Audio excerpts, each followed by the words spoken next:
இந்த வீடியோவில் cash flow ஸ்டேட்மெண்ட்லேருந்து செகண்ட் சம் பார்க்கலாம். ஓகே, இந்த கொஷின் பார்த்தீங்கன்னா, on base of following information part of cash flow statement the year and 31 March கொடுத்தாங்க. ஸோ கீழே வந்து அதோட இன்ஃபர்மேஷன்லாம் கொடுத்துருக்காங்க. ஓகே, ஸோ கேஷ் ஃப்ளோ ஸ்டேட்மெண்ட்டை பொறுத்து நம்ம என்ன பண்ணணும் அப்படின்னா வந்து ஆக்டிவிட்டி பேஸ் பண்ணி நம்ம என்ன பண்ணணும், பிரிக்க தெரியணும். ஆக்சுவலாக 3 ஆக்டிவிட்டி இருக்குது. என்னென்ன ஆக்டிவிட்டி இருக்குது? ஆப்ரேட்டிங் ஆக்டிவிட்டி, இன்வெஸ்ட்மெண்டிங் ஆக்டிவிட்டி, ஃபினான்ஷியல் ஆக்டிவிட்டின்னு சொல்லிட்டு இருக்குது இல்லையா? ஓகே, ஸோ அதில் 3 ஆக்டிவிட்டியை நம்ம பிரிச்சுட்டு அதுக்கப்புறம் சம்குள்ளே போனோம் அப்படின்னா ரொம்ப ஈஸியாக இருக்கும். சரியா? ஓகே, ஸோ ஃபஸ்ட்டு வந்து ஆப்ரேட்டிங் ஆக்டிவிட்டி அப்படி எழுதிக்கலாமா? ஃபஸ்ட்டு ஓகே, முதல் என்ட்ரி பாருங்கள். முதல் என்ட்ரி வந்து total sales to year. Okay, எவ்வளோ கொடுத்துருக்காங்க அப்படின்னா அதில் கேஷ் சேல்ஸ் மட்டும் எவ்வளோ இருக்குன்னா 131 கோடி. ஓகேவா? 131 கோடி. ஸோ அதை நம்ம என்டர் பண்ணிக்கலாம். ஓகே, அதுக்கப்புறம் நம்ம என்ன பண்ண போகிறோம் அப்படின்னா கஸ்டமர் ரெண்டாவது என்ட்ரி பாருங்கள்.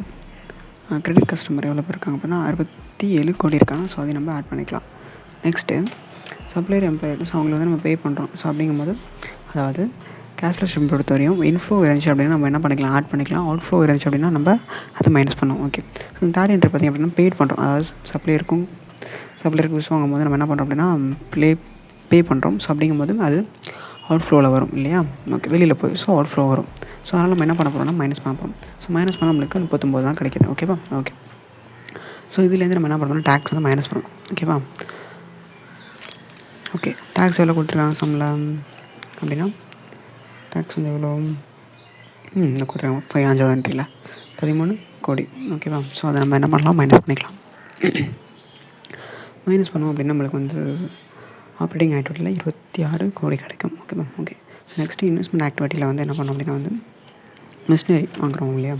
600 பாருங்கள். மிஷினரி புக் வேல்யூ வந்து 21 கோடி. ஸோ அதில் வந்து லாஸ் வந்து பார்த்தீங்கன்னா 30 லட்சம். ஸோ மைனஸ் பண்ணோம் அப்படின்னா நம்மளுக்கு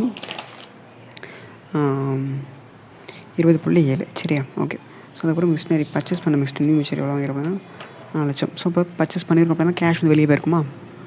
ஸோ அப்போ நம்மளுக்கு அந்த 40 கோடி வந்து மைனஸில் நம்ம மைனஸ் பண்ணணும். சரியா? ஓகே, அது இன்கம் பேஸ் பண்ணி நீங்கள் பார்க்கணும். இந்த கேஷ் ஃப்ளோ ஸ்டேட்மெண்ட்டை பொறுத்த வரைக்கும் கேஷ் உள்ளே வரது வெளியில் போதா, உள்ளே வந்துச்சுன்னா என்ன பண்ணணும், ஆட் பண்ணணும்.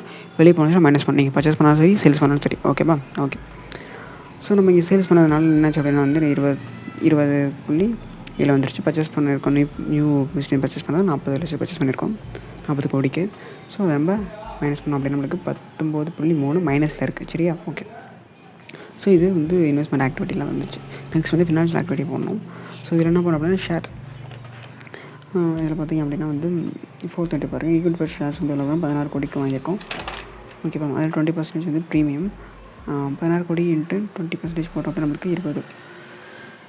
அதை ப்ளஸ் ஆட் பண்ணிக்கணும். பண்ணோம் அப்படின்னா நம்மளுக்கு 20 கிடைக்கும். 20 கோடி. அதுக்கப்புறம் ப்ரிஃபரன்ஸ் ஷேர்ஸ் 16 கோடி. தென் ப்ரிஃபரன்ஸ் 16 கோடி. Okay, super. Then next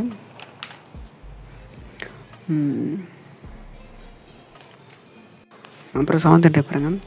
டிப்ரெஷனல் interest amount 1 crore was பெய்டுன்னு கொடுத்தாங்க. ஸோ அப்போ அது வந்து மைனஸ் பண்ணணும் இல்லையா? ஓகே, பெய்டு கொடுத்தா மைனஸ் பண்ணணும். ஓகே, பண்ணிக்கலாம். அது 1 கோடி. தென் நெக்ஸ்ட்டு வந்து டிவிடெண்ட் பெய்டு எவ்வளோ 10 crores அதுவும் பெய்டு தான் பண்ணியிருக்கோம்.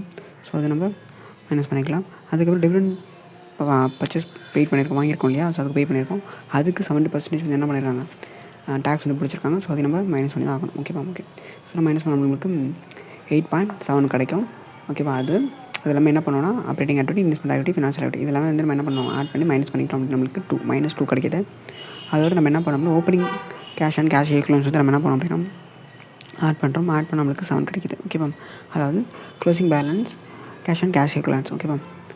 இது எப்படி செக் பண்ணலாம் அப்படின்னா நம்மளுக்கு சம்மில் வந்து கொஷினில் வந்து நம்மளுக்கு வந்து க்ளோசிங் பேலன்ஸ் கொடுத்துருந்தாங்க அப்படின்னா அந்த ஆன்சரும் நம்மளுக்கு கிடைச்ச ஆன்சரும் சேமாக இருந்துச்சுன்னா சம் நமக்கு செக் பண்ணலாம். ஸோ மோஸ்ட் ஆஃப் வந்து அது மாதிரி தர மாட்டாங்க.